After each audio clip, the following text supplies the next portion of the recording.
Assalamualaikum warahmatullahi wabarakatuh. Saya Herta Damayanti, calon guru penggerak Angkatan 9 Kabupaten Empalawang, akan memaparkan aksi nyata modul 1.4 Budaya Positif. Aksi nyata berupa penyebaran pemahaman kepada rekan guru dan kepada siswa. Kegiatan yang dilakukan penyebaran pemahaman kepada rekan guru melalui kegiatan diseminasi.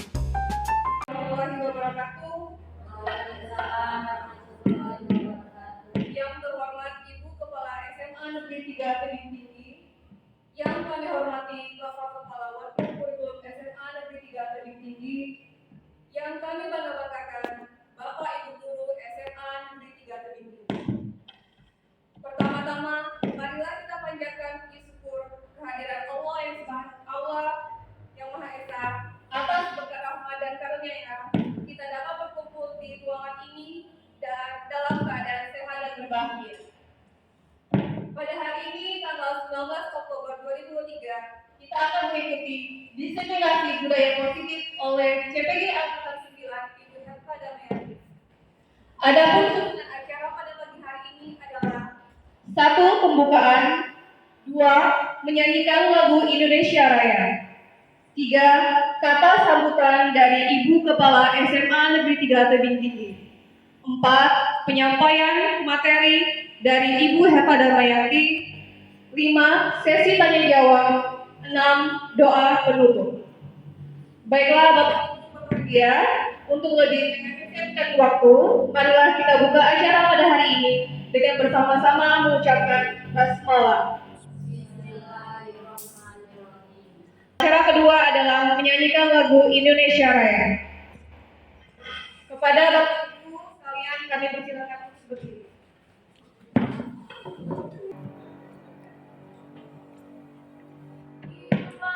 Indonesia Raya.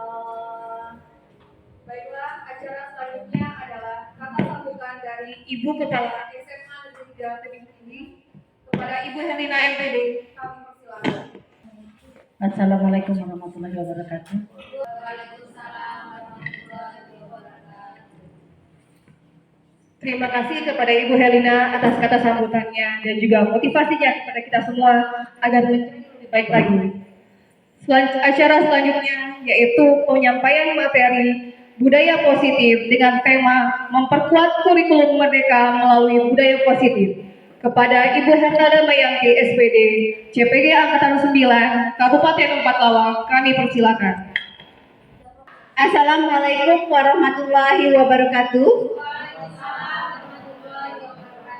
Yang terhormat Kepala Sekolah SMA Negeri 3 Tebing Tinggi atau yang mewakili, dan Bapak Ibu guru sekalian yang hadir pada hari ini. Saya ucapkan terima kasih kepada Bapak Ibu guru yang sudah hadir dalam kegiatan diseminasi, penyebaran pemahaman dan penerapan budaya positif di sekolah. Hal ini merupakan pemenuhan tugas saya pada modul 1.4 dalam kegiatan program guru penggerak yang sedang saya jalani. Oke, sebelumnya semuanya semangat Bapak Ibu. Semangat. Oke, sama-sama ya. Kita tepuk semangat dulu ya. Boleh ya? Tepuk semangat.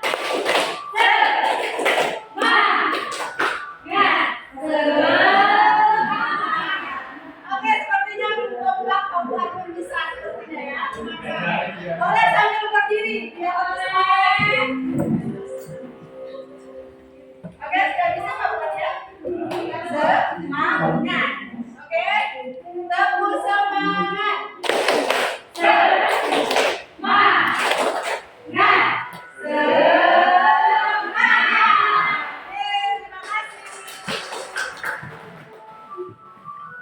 Terima kasih ya Bapak Ibu. Jadi pada penjabaran saya hari ini tentang budaya positif, pada saat Bapak Ibu mendengar tentang kata budaya positif, Kira-kira apa yang terlintas dalam pikiran Bapak Ibu? Ada yang bisa jawab? Budaya positif. Motivasi, ada yang lain? Sopan santun, boleh. Ada lagi? Tegur sapa, iya benar ya. Ada yang lain? Gotong royong. Jadi hal tersebut merupakan budaya positif yang sebenarnya sudah kita lakukan di sekolah. Penting tidak budaya positif ini dilakukan? Iya, sangat penting. Kenapa budaya positif ini penting dilakukan? Kenapa? Ada yang tahu? Ya, budaya positif ini penting kita lakukan untuk memotivasi diri. Jadi, pemahaman dan pelaksanaan dari budaya positif ini bukan hanya pada diri guru, tapi juga harus kita sebarkan ke seluruh warga sekolah, terutama siswa. Karena apa? Dengan ini, siswa akan mampu menjadi anak yang berakhlak, berbudi pekerti, dan juga memiliki karakter yang baik sesuai dengan filosofi Ki Hajar Dewantara. Kemudian juga kita bisa mewujudkan profil pelajar Pancasila. Oke. Pada hari ini saya akan memaparkan beberapa konsep inti yang ada pada modul 1.4. Yang pertama yaitu perubahan paradigma pelajar, yang kedua disiplin positif, yang ketiga nilai-nilai kebajikan, keempat kebutuhan dasar manusia, yang kelima motivasi perilaku manusia, keenam posisi kontrol guru, ketujuh keyakinan kelas, dan yang terakhir yaitu segitiga restitusi. Oke, pada pembelajaran paradigma baru, saya tanya sedikit kepada guru. Pernah dengar yang namanya metode pembelajaran berpusat pada siswa dan model pembelajaran yang berpusat pada guru? Ada yang tahu perbedaannya? Boleh Pak? Bismillah. Berdiri kalau usah Bu ya. Oke, untuk pembelajaran paradigma itu kan biasanya ada dua. Yang biasa kita lakukan kalau gaya lama itu old school itu namanya berpusat pada guru, ya, atau dalam bahasa daerahnya itu teacher center learning. Wow. Itu dimana contohnya misalnya guru menggunakan metode diskusi, metode ceramah. Jadi siswa hanya cukup mendengarkan saja, guru banyak berbicara, melakukan aksi. Namun kita dalam pembelajaran paradigma baru itu fokusnya ke peserta didik. Jadi fokusnya kita geser bukan ke guru tapi siswa yang lebih aktif, namanya student center learning. Jadi kalau yang teacher center learning itu pembelajarannya hanya di permukaan saja, tapi kalau untuk student center learning itu bisa berfokus lebih mendalam dan berfokus pada siswa. Saya rasa itu cukup benar nggak? Boleh tepuk tangan, bagus sekali ya jawaban dari Pak Felis Maidi.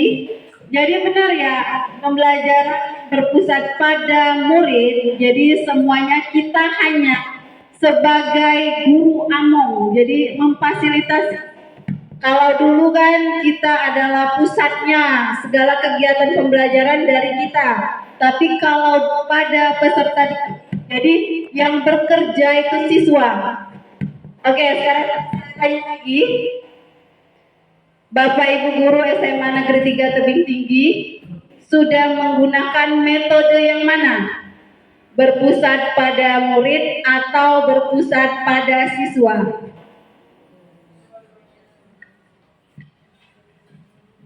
Assalamualaikum warahmatullahi wabarakatuh. Metode mengajar saya dua-duanya saya pakai. Kemudian ada kombinasi juga, kadang saya yang memulai ceramah dulu, kemudian siswa yang aktif, kemudian sewaktu-waktu ada juga yang berdiskusi. Jadi dua-duanya saya pakai. Oke, berarti sudah mulai berpusat pada murid ya Bu. Bapak Ibu yang lain? Sama. Oh sama.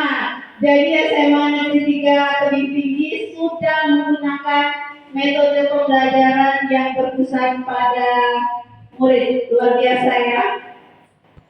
Boleh tepuk tangan bagi kita semua?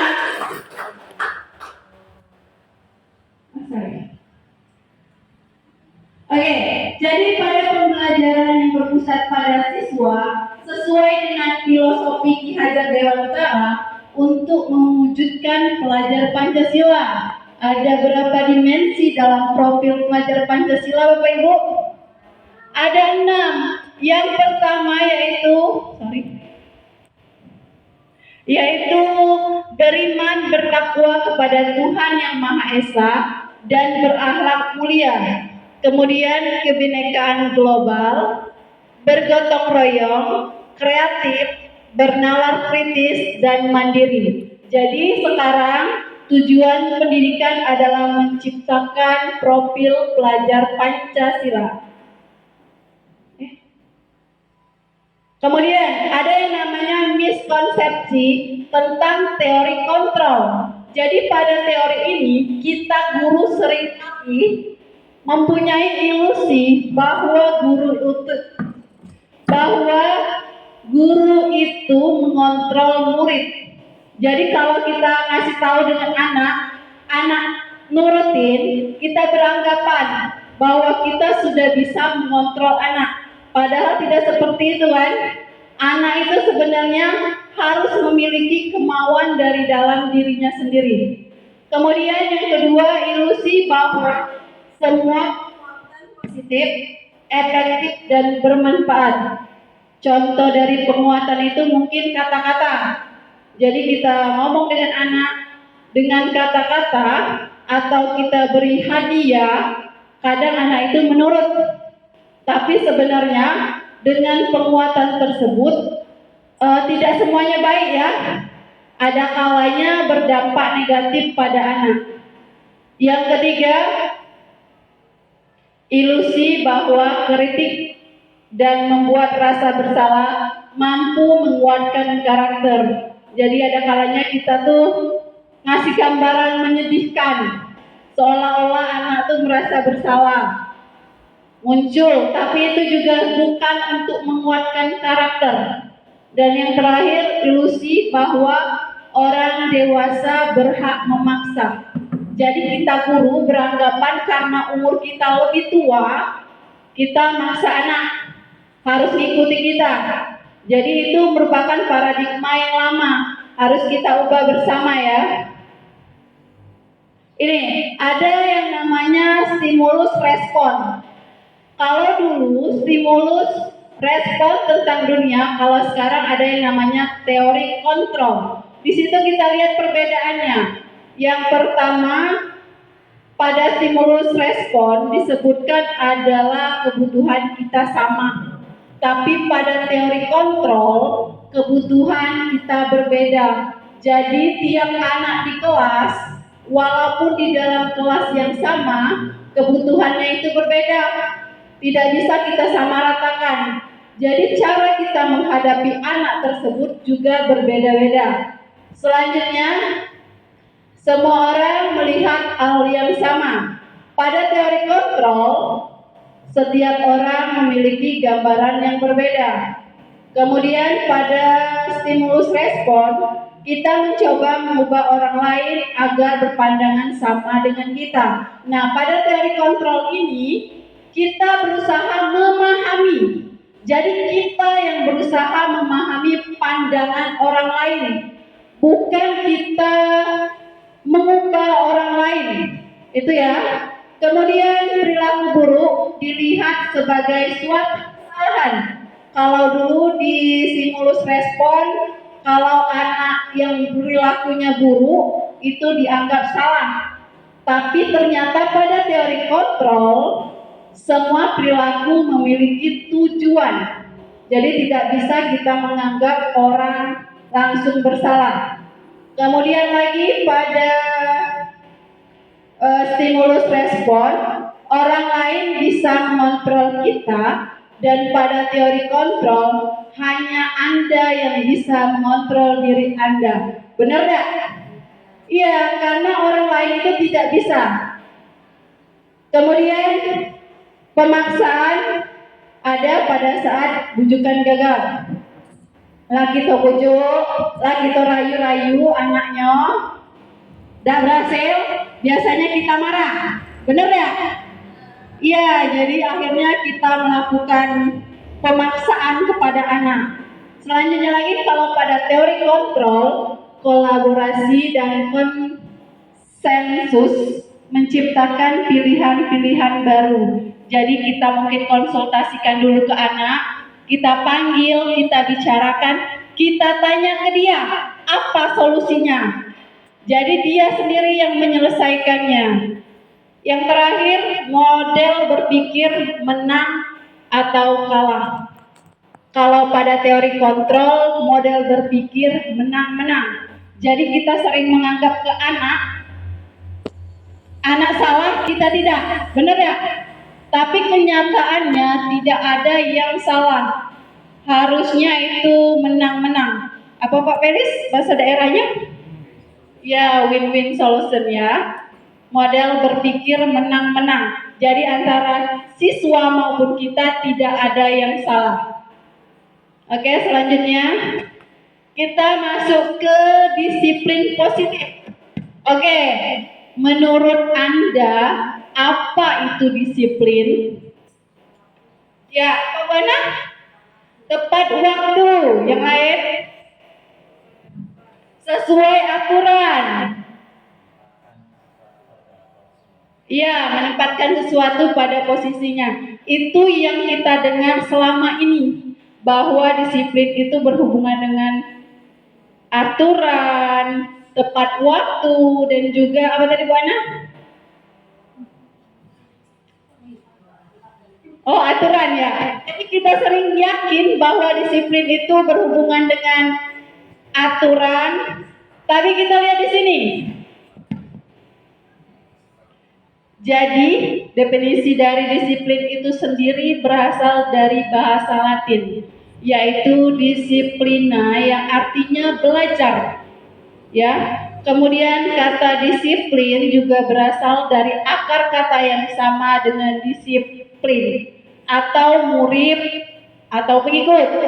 Jadi untuk menjadi seorang murid atau pengikut, seseorang itu harus paham betul alasan mengapa mereka mengikuti suatu aliran atau ajaran tertentu, sehingga motivasi yang terbangun adalah motivasi intrinsik, bukan ekstrinsik.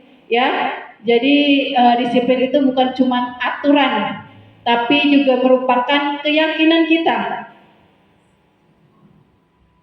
Oke, penerapan disiplin positif ini ya, biasanya disiplin positif ini kita lakukan ke anak melalui pendekatan, selama ini mungkin rada keras ya, tapi hendaknya kita rubah.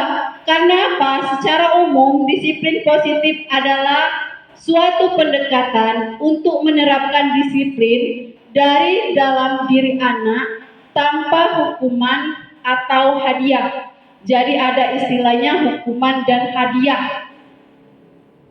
Disiplin positif perlu diterapkan baik dalam lingkungan keluarga maupun lingkungan sekolah.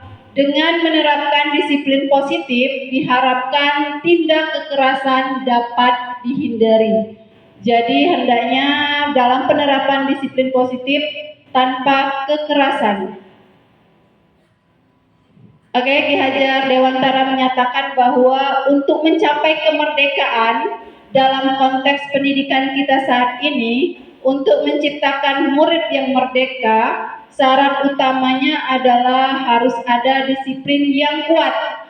Disiplin yang dimaksud adalah disiplin diri yang memiliki motivasi internal. Oke, Bapak Ibu, apa tujuan kita sebagai pendidik? Apa ya? Kita mengajarkan kepada anak, kira-kira apa tujuan kita?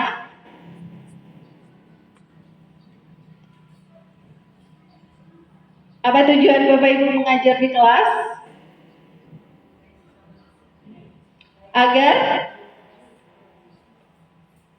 apa Pak? Supaya siswa bisa memahami apa yang kita ajarkan. Oke, agar siswa memahami apa yang kita ajarkan. Pak Fuad, apa tujuannya mengajar anak Pak Fuad? Mengajari anak agar menjadi manusia seutuhnya. Oke, bagus sekali ya. Ada lagi, coba Ibu Maya. Bu Maya kok kesini? Kalau saya lebih untuk menggali karakter mereka. Oke, jadi jelas sekali ya tujuan kita sebagai pendidik menyampaikan materi, menciptakan manusia yang seutuhnya, ya sesuai dengan kodratnya. Jadi Bapak Ibu guru sudah paham tujuannya ya. Oke, selanjutnya yaitu nilai-nilai kebajikan. Jadi nilai-nilai kebajikan itu bersifat universal, di mana nilai yang disepakati bersama, lepas dari suku bangsa, agama, bahasa maupun latar belakangnya. Di sini ada contoh nilai-nilai kebajikan institusi. Jadi kalau mungkin kita ambil pada nilai kebajikan profil pelajar Pancasila.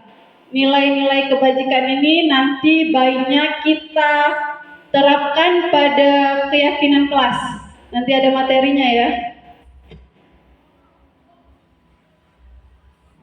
Selanjutnya, kebutuhan dasar manusia. Ada 5 kebutuhan dasar manusia, mulai dari bertahan hidup, kasih sayang, kebebasan, kesenangan, dan penguasaan. Jadi, kalau di kelas kita menemui anak yang mungkin lesu, tidak semangat, mungkin dari 5 kebutuhan dasar ini tidak terpenuhi.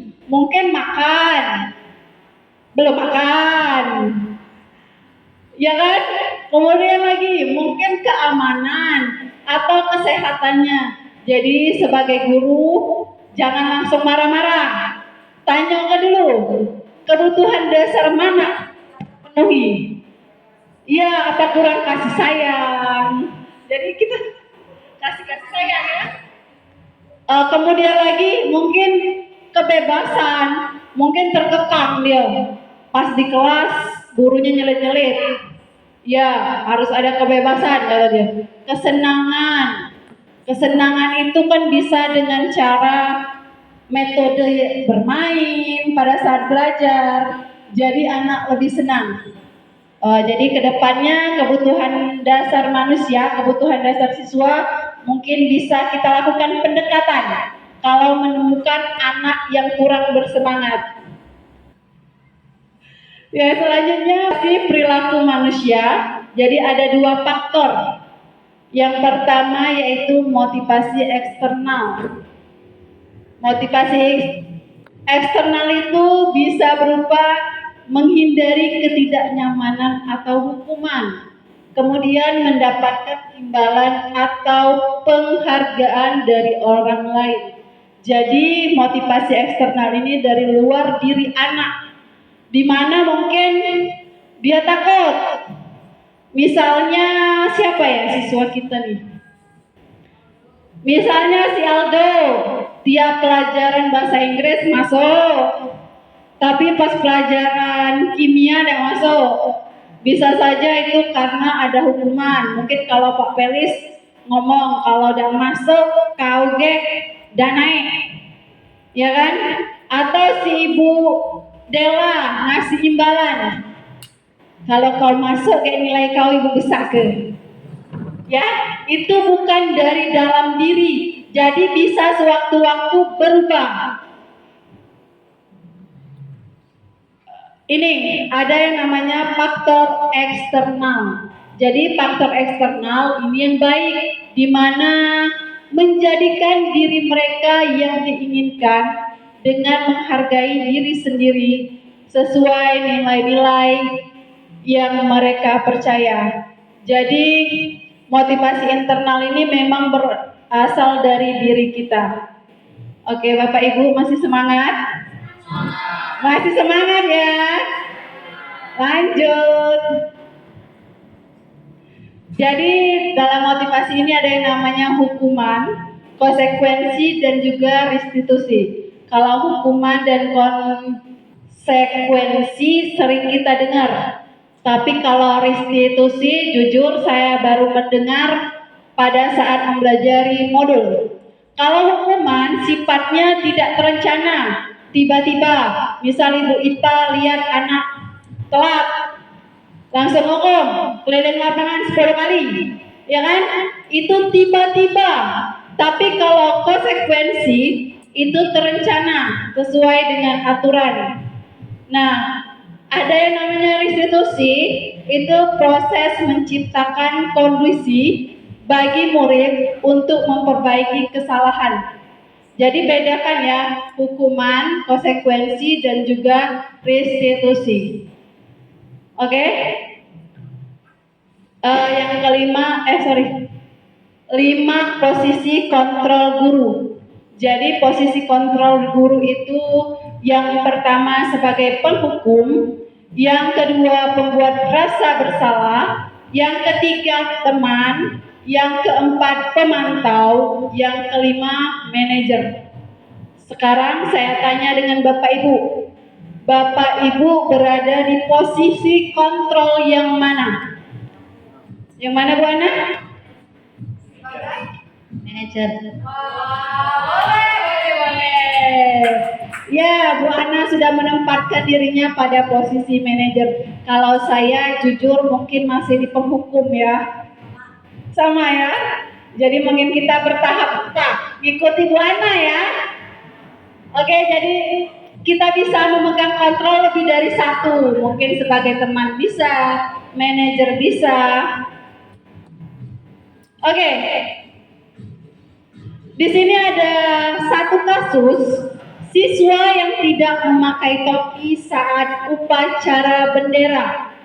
Ya, dari kasus ini kita bisa menempatkan berbagai posisi kontrol diri. Mungkin bisa dibantu sama kesiswaan ini ya.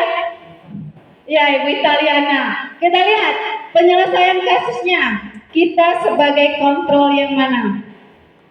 Oke. Penerapan 5 posisi kontrol guru untuk kasus siswa lupa bawa topi. Kalau sebagai penghukum, kita ngomong hormat pada bendera 1 jam. Itu penghukum, benar Bu Ita? Oh, Ibu Septiana.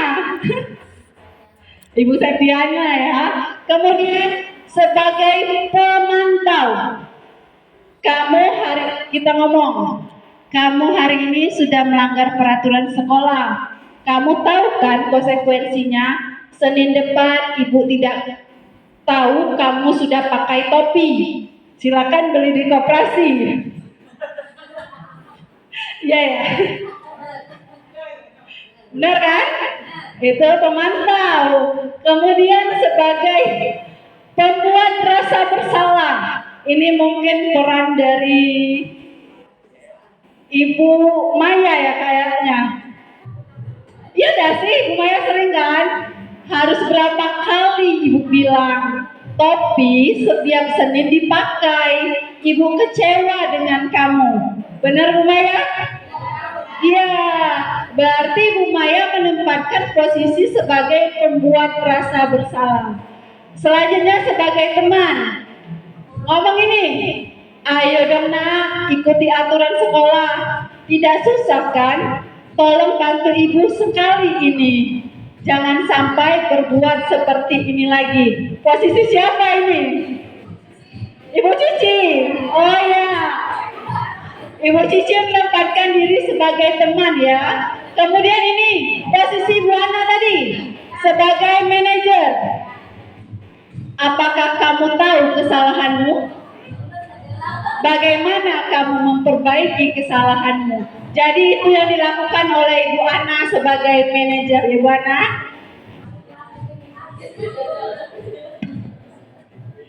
oke, saya memposisi. Oke, kalau bisa kita sama-sama jawab pertanyaan berikut.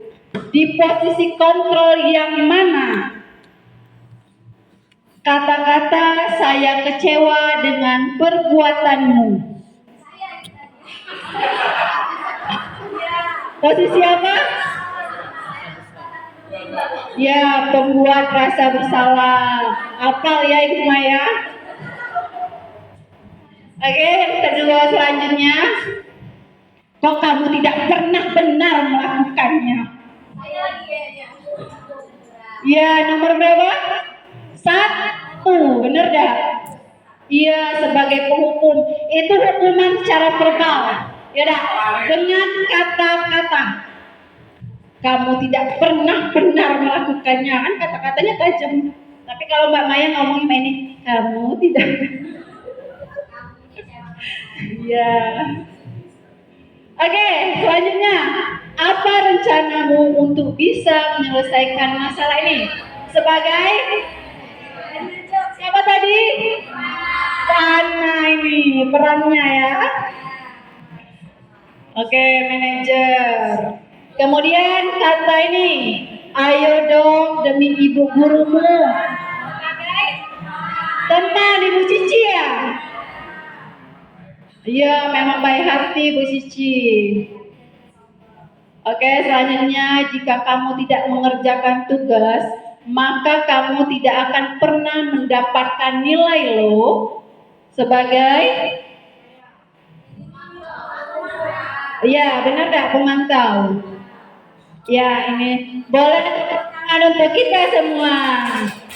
Ya, saya bangga sekali ya di tengah-tengah Bapak Guru hebat SMA Negeri 3 Tebing Tinggi. Selanjutnya, keyakinan kelas. Jadi pada poin keyakinan kelas, mungkin saya tidak akan menjabarkan secara panjang lebar. Saya memberikan pertanyaan, mengapa keyakinan kelas? Mengapa bukan peraturan kelas? Kalau kita dari SD, SMP, SMA dan seterusnya dengar yang namanya peraturan, benar ya? Tapi sekarang ada yang namanya keyakinan kelas. Oke, mungkin saya minta bantuan Bapak Ibu. Mengapa keyakinan kelas? Mengapa bukan peraturan kelas? Ada yang mau membantu menjawab Bapak Ibu? Boleh angkat tangannya Bapak Ibu? Ya, Perubahan mindset di kelas. Ya. Dalam bahasanya sebenarnya kalau peraturan kelas itu anak itu hanya terpaku satu, itu aturannya begitu. Tapi kalau keyakinan kelas, anak boleh berpendapat bebas, tapi harus yakin kalau begitu gitu sebenarnya. Oke, terima kasih Bu Ana. Kita lanjut pendapat dari Bapak kurikulum kita. Oke, bocoran tadi. Jadi keyakinan kelas itu bentuk. Kalau peraturan kan fix ya. Kalau keyakinan itu suatu bentuk, ada suatu bentuk kesepakatan, kata lain dari kesepakatan. Jadi ada kesepakatan tentang suatu hal di dalam kelas, terutama di dalam kelas, misalnya di dalam pembelajaran tersebut. Jadi siswa dan guru, tapi ditekankan kepada siswa untuk memiliki suatu kesepakatan atau komitmen diri dalam proses pembelajaran tersebut. Misalnya ketika mereka terlambat masuk ke dalam kelas, ada poin apa yang mereka langgar di situ. Misalnya, berarti dia ada poin tanggung jawab atau komitmen mereka dilanggar di situ. Jadi suatu bentuk kesepakatan dalam diri dan juga kesepakatan siswa dengan guru dan siswa lainnya di dalam kelas tersebut. Jadi seperti suatu bentuk kesepakatan. Jadi mereka memahami ketika ketika mereka membahas suatu keyakinan itu konsekuensi atau dampak pada diri mereka maupun pada pihak lain. Seperti itu. Terima kasih. Ya, semua pendapatnya benar ya. Boleh tepuk tangan? Oke, kalau keyakinan kelas seperti yang sudah dijabarkan oleh Bapak Ibu, keyakinan kelas itu kita susun bersama-sama di kelas, hasil dari kesepakatan kita bersama. Kalau peraturan itu hanya satu arah, sudah ada tertulis, anak dilarang, anak jangan, ya kan?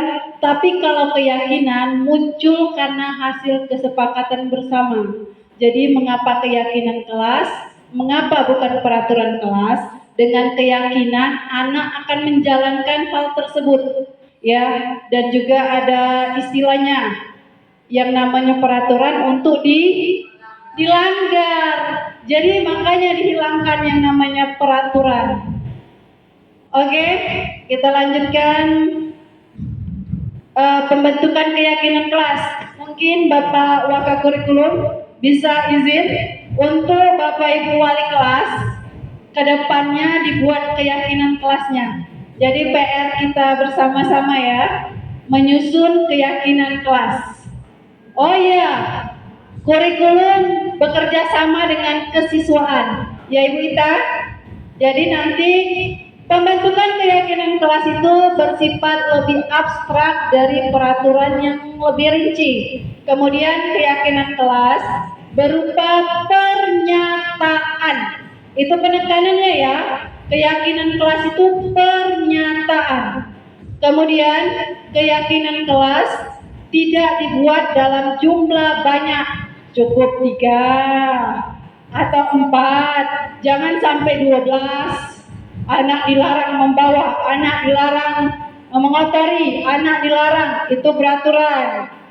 Kemudian keyakinan kelas merupakan sesuatu yang dapat diterapkan di lingkungan kelas. Kata Ibu Dela tadi, berada pada kelas kita. Jadi sesuaikan, jangan nanti di keyakinan kelasnya meletakkan remote AC. Ada tak? Tidak ada ya, jadi sesuaikan dengan lingkungan kelas tersebut. Kemudian pembuatan keyakinan melibatkan semua warga kelas melalui kegiatan curah pendapat. Dan yang terakhir, keyakinan kelas ditinjau kembali dari waktu ke waktu. Jadi setelah kita menyusun poin-poin keyakinan kelas, setelah 2 bulan mungkin kita tinjau kembali. Kalau memang tidak sesuai, boleh kita perbarui. Itu ya. Jadi mungkin PR dari saya mewakili kesiswaan untuk di kelasnya ada keyakinan kelas ya Bu Ita. Terima kasih. Yang terakhir yaitu segitiga restitusi. Jadi segitiga restitusi ini mungkin hal yang baru kita temuin, atau mungkin Bapak Ibu ada yang sudah membaca juga tentang segitiga restitusi. Apa itu segitiga restitusi? Apa pula itu? Jadi kita lihat, segitiga restitusi itu merupakan proses menciptakan kondisi bagi murid untuk memperbaiki kesalahan mereka sehingga mereka bisa kembali pada kelompok mereka dengan karakter yang lebih kuat. Jadi setelah kita mempelajari tadi hukuman, konsekuensi, dan yang ini adalah segitiga restitusi. Kita lihat, namanya segitiga berarti ada 3 ya sisinya buat ya. Segitiga restitusi yang pertama yaitu menstabilkan identitas. Yang kedua, validasi tindakan yang salah. Yang ketiga, menanyakan keyakinan. Oke, jadi dengan menerapkan segitiga restitusi, kita dapat menciptakan siswa yang mandiri dan bertanggung jawab. Oke, langkah-langkah penerapan segitiga restitusi. Yang pertama yaitu menstabilkan identitas. Jadi mungkin ini kita sama-sama belajar ya Bapak Ibu. Pertama mungkin kita panggil anaknya, kita menstabilkan identitasnya untuk membuat anak yang merasa gagal karena perbuatan salah menjadi positif terhadap dirinya. Jadi sebagai guru kita bisa berkata, berbuat salah itu hal yang manusiawi. Kemudian kita bisa juga mengatakan tidak ada manusia yang sempurna. Bapak Ibu juga buat salah.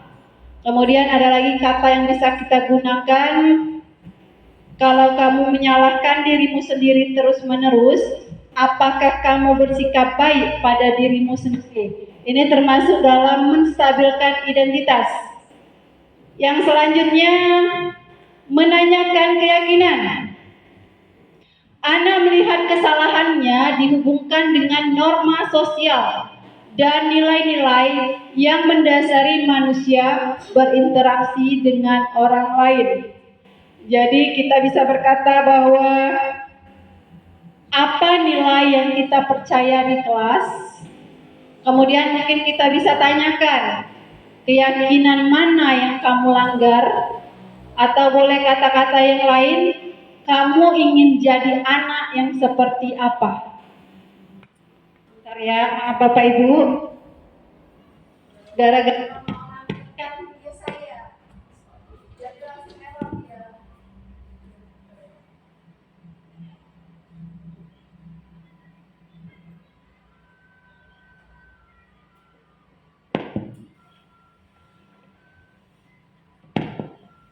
Oke, masih semangat ya? Selalu semangat, guru SMA Negeri 3 luar biasa. Ini kenapa?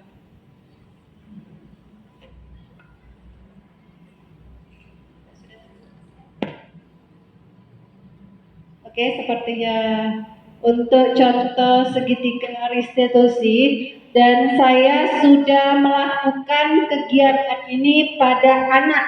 Ini contoh ya Bapak Ibu. Contohnya ada bagus restitusi pada anak. Oke, saya percepat. Di sini ada satu kasus. Jadi pada hari Selasa, Ibu Herta tidak bisa mengajar pelajaran fisika di kelas 12 IPA 2 karena ada kegiatan pendampingan individu di aula sekolah. Ibu Herta memberikan tugas kepada siswa kelas 12 IPA 2 agar kelas tidak kosong. Namun, Cindy tidak mengerjakan tugas tersebut. Ia malah tiduran di meja dan akhirnya justru tidur sungguhan. Akhirnya saat mengumpulkan tugas, ia tidak mengumpulkan. Keesokan harinya saat mengoreksi tugas, Ibu Herta menemukan satu anak yang tidak mengerjakan tugas, yaitu Cindy. Padahal berdasarkan buku absensi, hari ini Cindy masuk sekolah.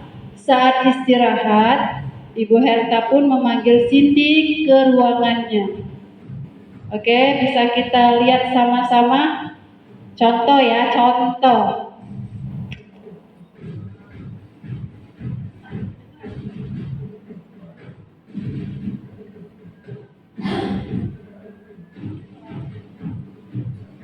Oke, saya ulangi saja percakapannya mungkin ya. Oke Cindy, kenapa kamu tidak mengumpulkan? Oh, mungkin saya bagikan saja nanti ya di grup contoh dari kegiatan restitusi. Jadi bisa kita jadikan patokan bersama. Ya?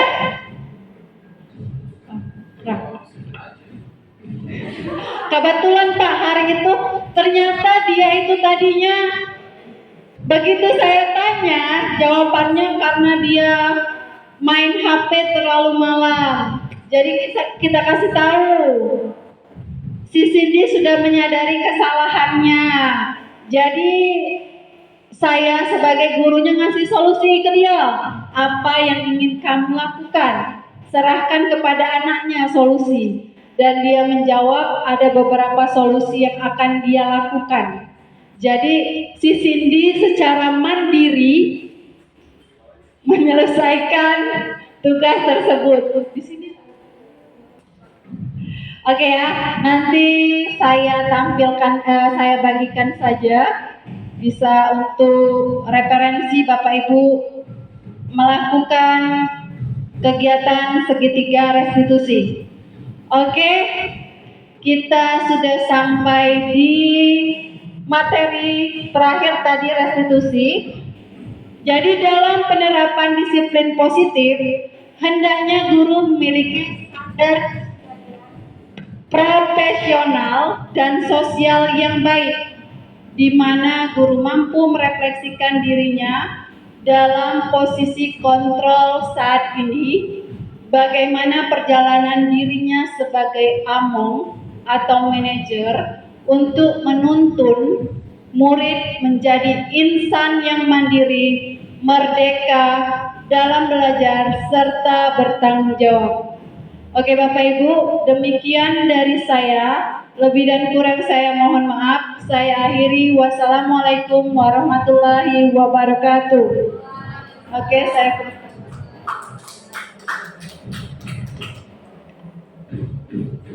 Oke, terima kasih. Oke, terima kasih kepada Ibu Damayanti. Materi yang sangat menarik sekali tadi kita soal dulu ya.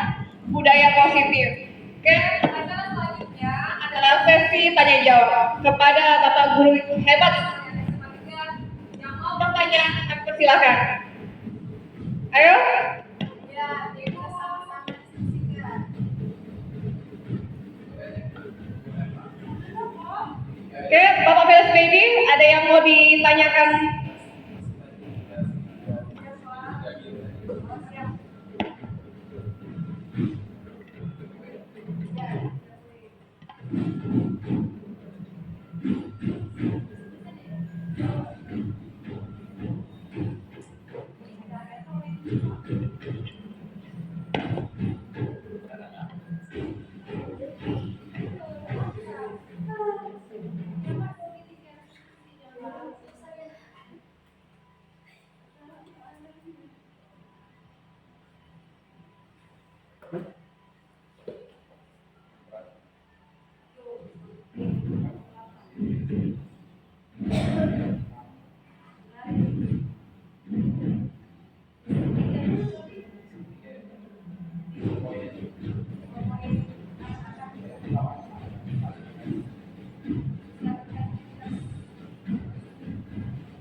Ya benar.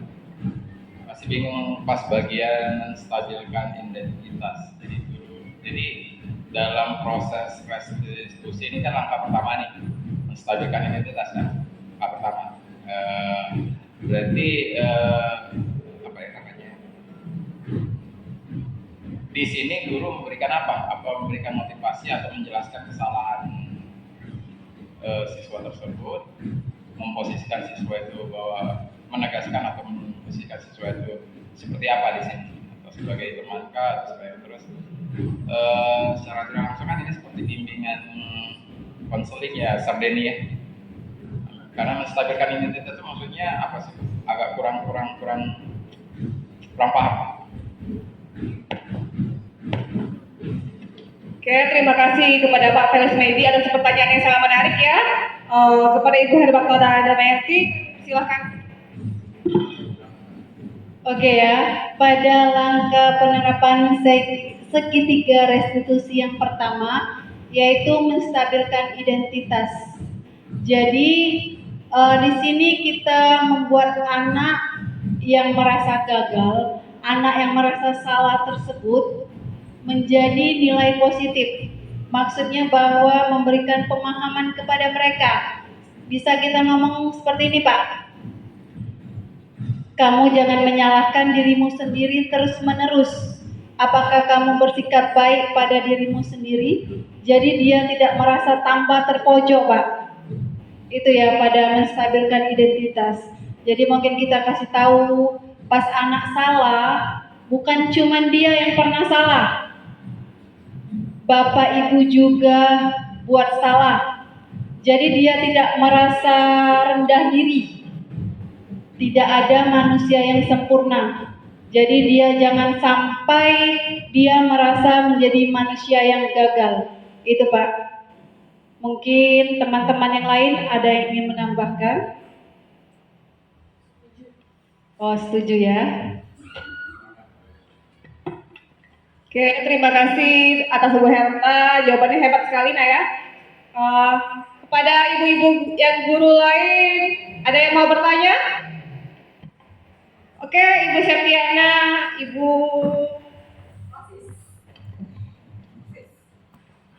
Baik, Assalamualaikum warahmatullahi wabarakatuh. Tadi sudah dijelaskan oleh Ibu Herta, yaitu tentang disiplin positif ya.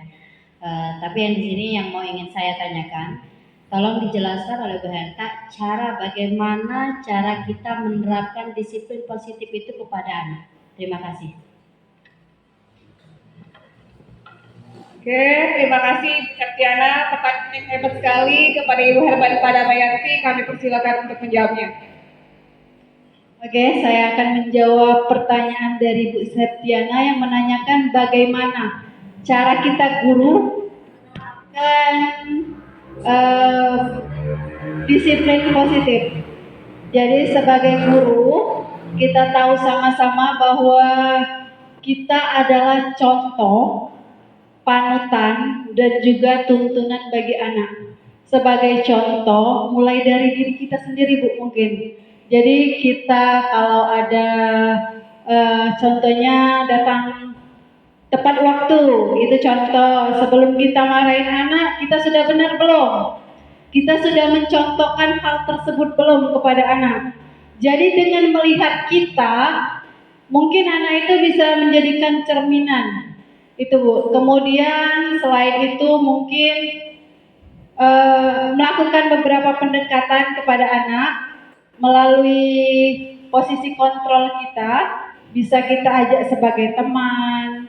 Jadi bisa, tapi yang paling penting penerapan disiplin positif itu tanpa kekerasan ya Bu, tanpa ada paksaan, tanpa ada hadiah. Jadi biarkan anak menentukan sendiri disiplin pada dirinya. Itu Bu jawaban dari saya. Oke, terima kasih Ibu Herta atas jawabannya. Bagaimana Ibu Septiana? Sudah dapat memahami jawaban dari Ibu Herta? Oke, terima kasih. Bagi guru-guru yang lain, Bapak Ibu hebat, adakah yang mau bertanya lagi? Ibu Italiana selaku staf kesiswaan, ada yang mau menyampaikan unek-uneknya? Oke, ini sekalian ya Bu ya. Ya, unek-unek kita bersama. Assalamualaikum warahmatullahi wabarakatuh. Terima kasih kepada Ibu Herta calon guru penggerak angkatan 9 Kabupaten Pelawang. Tadi dari pemaparan Ibu yang sudah disampaikan dari disiplin budaya positif sampai ke apa tadi yang terakhir ya? Ya. Ada yang mau saya tanyakan yang mengenai kesiswaan tadi. Boleh dibuka dikit Bu? Poin berapa tadi ya? Yang tentang penghukum apa itu lagi ya? 5 posisi. Iya.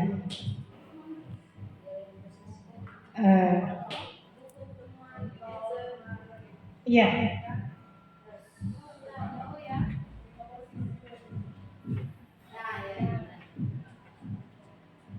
Oh ya, ini tuh Bu ya. Nah tadi kan ada di sebelahnya lagi Bu. Sebelumnya tadi. Nah, yang ini kan hukuman konsekuensi restitusi ya. Untuk hukuman tadi saya sudah paham mengenai hukuman kan. Kalau kita menghukum tidak terencana, tiba-tiba, dan murid tidak tahu, ya, itu sudah kami lakukan. Konsekuensi, terencana sesuai aturan, murid dibuat tetap tidak nyaman, sikap guru selalu memonitor murid, ya. Nah, untuk yang restitusi itu bagaimana, Bu? Kan tadi baru dengar, ya, hari inilah saya mendengar, ya. Jadi butuh penjelasan ulang sedikit. Yang tadi? Oh ya. Oke, terima kasih Ibu Italiana atas unek-uneknya ya. Oke, terima kasih. Oke, jadi Ibu Italiana kalau hukuman dia sudah paham, konsekuensi juga sudah, dan mungkin sudah sering dilakukan. Tapi pada saat restitusi mungkin masih bingung ya. Jadi restitusi itu contohnya adalah yang namanya segitiga restitusi. Bentar ya, kita lihat slide-nya dulu nih. Ya pasti bingung apa pula itu segitiga restitusi. Ini Bu ya, contoh penerapan dari restitusi itu namanya segitiga restitusi. Jadi kita menciptakan kondisi bagi murid untuk memperbaiki kesalahan mereka. Restitusi itu. Restitusi itu termasuk dalam segitiga restitusi menstabilkan identitas, validasi tindakan yang salah, dan menanyakan keyakinan. Jadi dengan adanya restitusi itu kita berkomunikasi Bu dengan anak. Jadi kita panggil anak, kita tanyakan, masuk dalam menstabilkan identitas, kita tanya, kenapa kamu berbuat salah? Apa alasannya? Jadi kita tidak langsung menjadi penghukum, tapi pada restitusi kita ajak anak ngobrol, kita tanyakan apa alasannya berbuat salah, kemudian kita tanyakan dari mereka sendiri apa solusinya.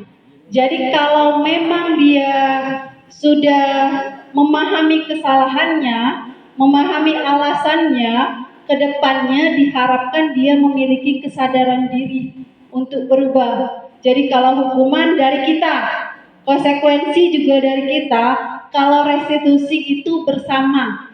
Kita konsultasikan dengan anak, solusi dari mereka, bagaimana caranya, dan mereka yang menjalankan. Itu Bu, bagus sekali Bu restitusi ini diterapkan.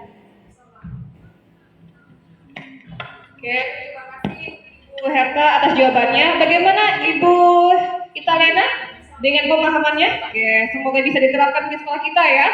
Oke, ada lagi Bapak Ibu guru yang mau bertanya tentang materi kita budaya positif? Ibu Siti Hadijah? Oke, saya senang sekali ya.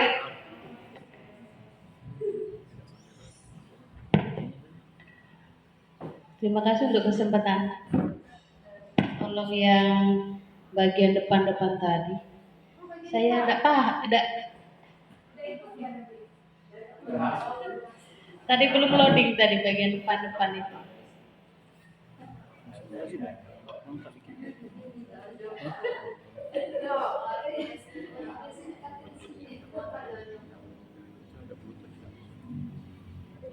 Tentang apa ya?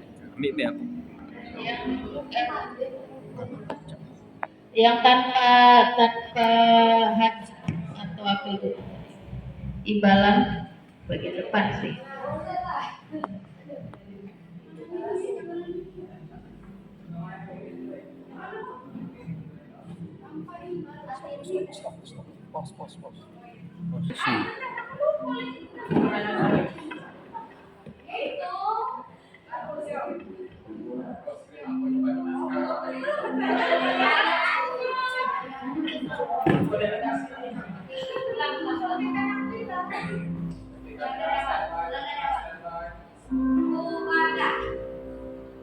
Ini Bu, saya tuh kalau tadi untuk dengan siswa ya, kalau di diri saya sendiri itu susah menerapkan suatu tindakan dengan siswa itu tanpa marah atau tanpa hukuman ataupun imbalan gitu. minta tolong dicontohkan kasus sama solusinya. Demikian, terima kasih. Oke, terima kasih Ibu DJ atas pertanyaannya. Bu Hatta? Contoh dari kasus memberikan imbalan ya Bu? Oh tanpa.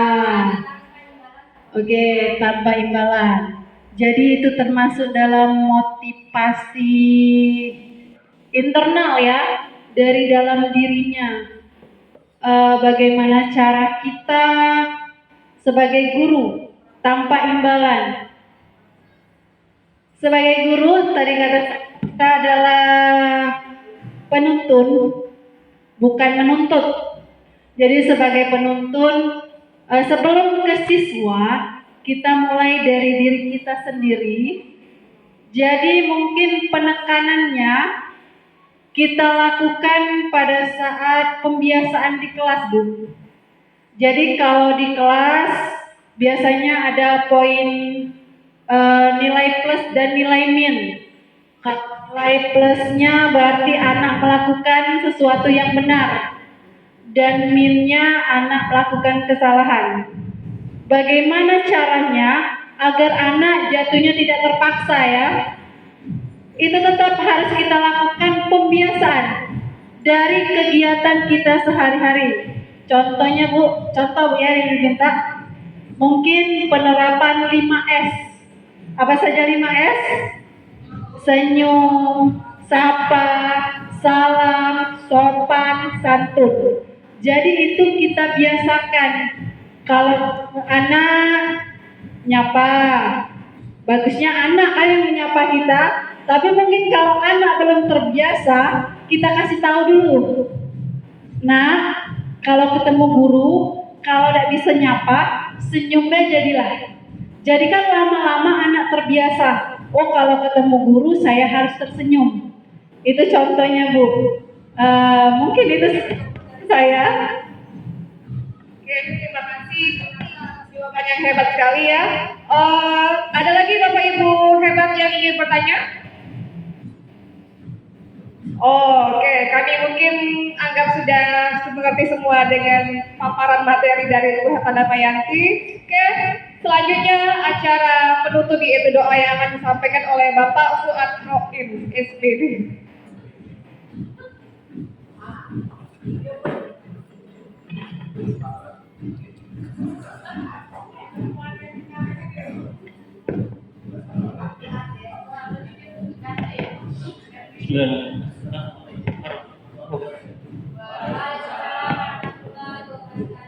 Marilah kita menundukkan kepala sejenak, mengangkat tangan, menengadahkan tangan, seraya berdoa kepada Allah. A'udzubillahi minasyaitonirrajim. Bismillahirrahmanirrahim. Alhamdulillahi rabbil alamin. Hamda syakirin, hamda na'imin, hamda yuafi ni'amahu wa yukafi mazidah. Ya Rabbana lakal hamdu kama yanbaghi li jalali wajhikal karim wa azim sultanik. Allahumma salli ala Sayyidina Muhammad wa ala ali Sayyidina Muhammad. Allahumma fir lana zunubana wa liwalidina warhamhuma kama rabbawna sighara wa li jami'il muslimina wal muslimat wal mu'minina wal mu'minat al ahya'i minhum illa amwat innaka syari'un qaribun mujibud da'wat. Allahumma inna nas'aluka ridhaka wal jannah wa na'udzubika min sakhatika wa ya Allah ya Rabb, Tuhan semesta alam. Pada hari ini kami melaksanakan kegiatan diseminisasi budaya positif SD SMA Negeri 3 Tebing Tinggi dengan tema memperkuat kurikulum merdeka melalui budaya positif. Ya Allah, ridhoilah kegiatan kami ini ya Allah.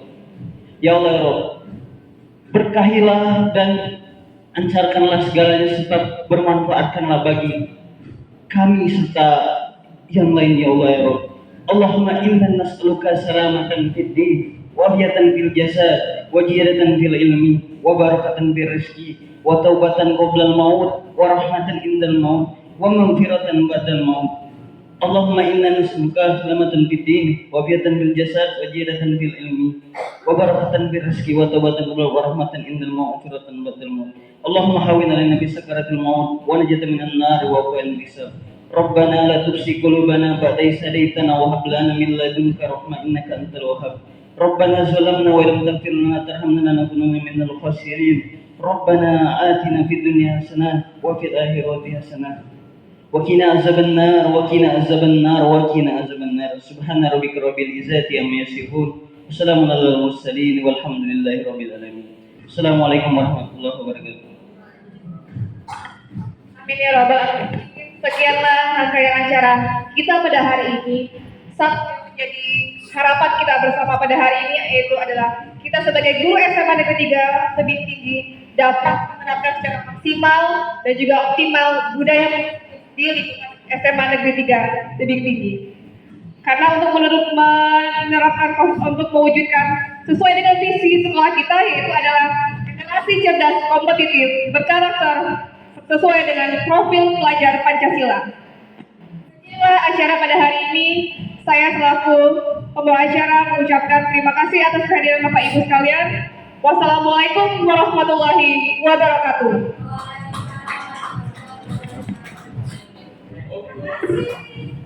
Terima kasih semuanya Bapak Ibu untuk Selanjutnya adalah penyebaran pemahaman kepada siswa melalui kegiatan praktik segitiga restitusi.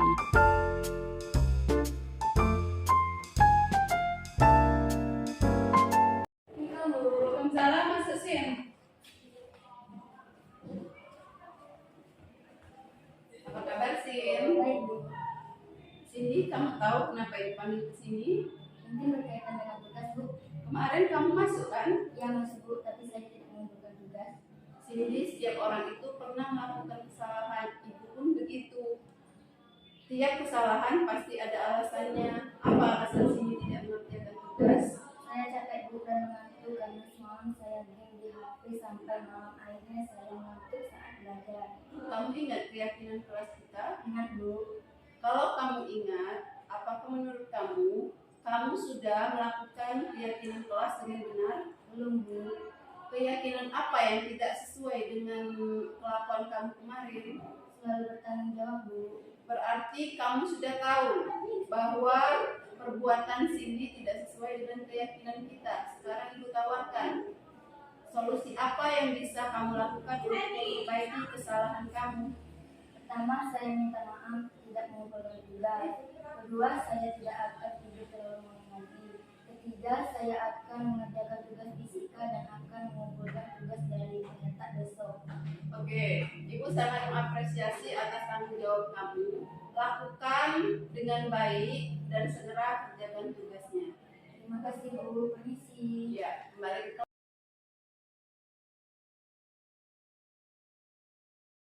Assalamualaikum. Waalaikumsalam, Mas Elisa. Duduk, Sa. Elisa tahu kenapa Ibu panggil ke sini?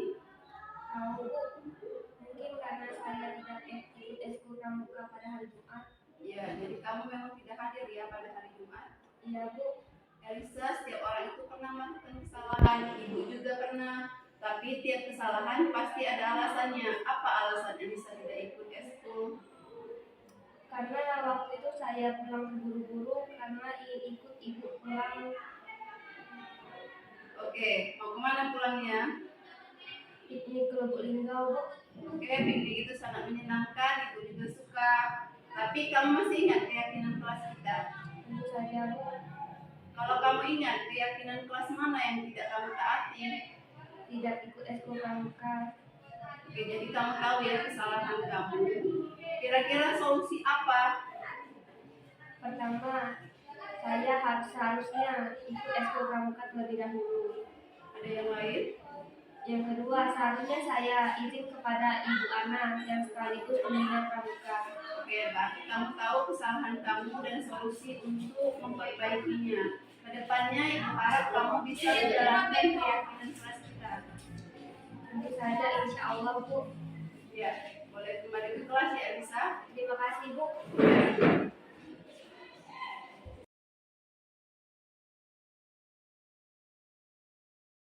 Menurut tanggapan saya setuju karena anak jika diberi hukuman secara langsung akan menimbulkan rasa tertekan dan tidak mau sekolah. Dengan cara ini, kita bisa memperbaiki diri kita sendiri. Menurut tanggapan saya sangat setuju dengan cara ini karena hal ini tidak akan menimbulkan rasa malu dan rasa trauma pada siswa. Dan dengan cara ini, siswa bisa memikirkan kesalahannya dan bisa memperbaiki kesalahannya terlebih dahulu sebelum melakukan perbuatan tersebut.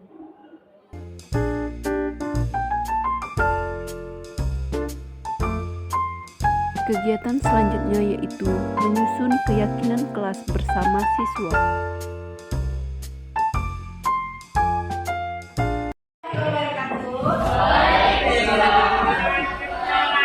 Pada awal pembelajaran kita sudah sama-sama membuat yang namanya keyakinan kelas. Tapi setelah beberapa bulan berjalan, ternyata yang terjadi adalah apa yang terjadi? Kacauan. Kenapa kacau? Karena banyak dari kalian yang tidak memiliki keyakinan yang sudah kita buat. Betul tidak? Jadi hari ini kita perbarui keyakinan tersebut.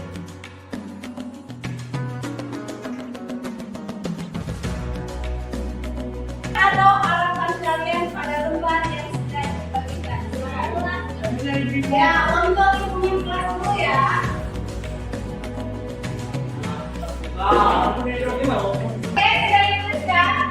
Kalau sudah, silakan tempelkan.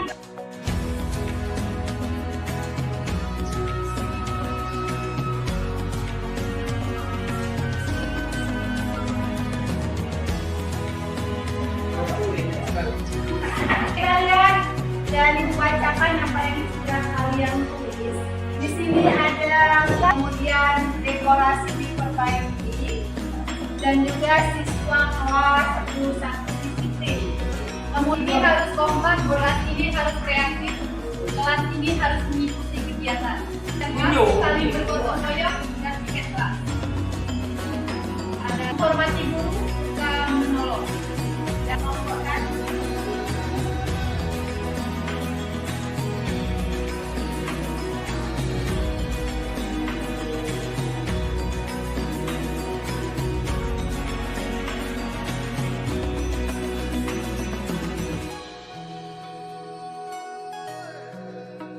Ini kita lihat yang pertama tentang apa tadi?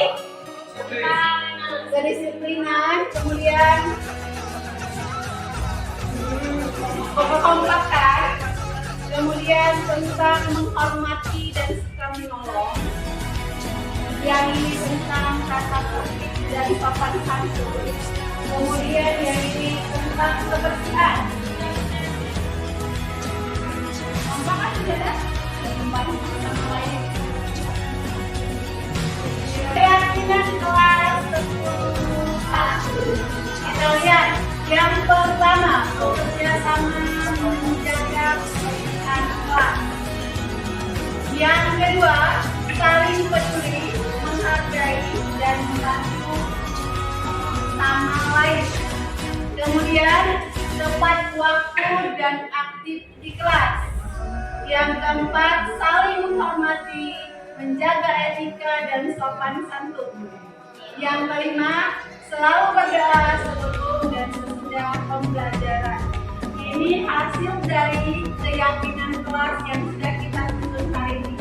Untuk mengesahkannya, biar sama-sama menerima, Ibu suruh kalian masing-masing silakan tanda tangan. Ya, tanda tangan setiap anak pada lembar yang ada. Ayo berdiri besok. Jadi ini keyakinan kelas yang kita sudah susun dan juga sudah kita sepakati bersama. Sudah kalian tanda tangani. Jadi kedepannya itu